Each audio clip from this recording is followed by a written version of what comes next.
മോശം എക്സ്പീരിയൻസ് രഞ്ജനിക്ക് ഉണ്ടായിട്ടുണ്ട്? Sexual favours ചെയ്യാൻ ചോദിച്ചു. അത് അമ്മച്ചിക്ക് ഞാൻ പറഞ്ഞത് മനസ്സിലാവാത്തോണ്ടാണ്, അല്ലാതെ അയ്യേ ഞാൻ പറഞ്ഞത് മനസ്സിലാവാത്ത. എന്റെ അടുത്ത് നേരിട്ട് ഇനോഗ്രേഷൻസ് ചെയ്യാൻ വേണ്ടി ഇവിടെ നാറ്റിക്കോ? ഞാൻ അപ്പോഴേ പറഞ്ഞില്ലേ, ഒന്ന് ആശ്വസിപ്പിക്കേ.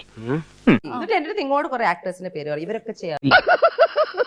അത് കൊച്ചമ്മ പറയാതെ എനിക്കറിയില്ല. എന്നിട്ട് എന്റെ അടുത്ത് ഇങ്ങോട്ട് കുറെ ആക്ടേഴ്സിന്റെ പേര് പറയും, ഇവരൊക്കെ ചെയ്യാറുണ്ട്. മോനെ ഹംസേ, നീ പീഡന കാര്യത്തിൽ ഇത്ര മിടുക്കനാന്ന് ഞാൻ കരുതിയില്ല. എന്നെ വിളിച്ചിട്ടുണ്ട്. അഗൈൻ ലൈക്ക് ഐ സെഡ്, എനിക്ക് മെസ്സേജസോ പ്രൂഫോ ഇവർ ആരും എഴുതത്തില്ലല്ലോ, ഫോണിലല്ലേ. താൻ എനിക്കൊരു കള്ള പാസ്പോർട്ട് സംഘടിപ്പിച്ചതാ. ഞാൻ വല്ല മലയാളിലോ സിംഗപ്പൂരിലോ എവിടെങ്കിലും പോയി വല്ല കൂലിപ്പണിയും ചെയ്തു. എന്നെ ഇനോഗ്രേറ്റ് ചെയ്യുമ്പോൾ അവര് പറയും, ഇനോഗ്രേഷൻസിന് വേണ്ടി വുഡ് യു ലൈക്ക് ടു. വൃത്തികെട്ടവനെ, നിനക്ക് നാണല്ലോ ഇങ്ങനെയൊക്കെ ചോദിക്കാൻ?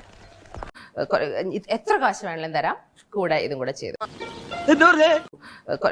എത്ര കാശ് വേണമെങ്കിലും തരാം, കൂടെ ഇതും കൂടെ ചെയ്തു.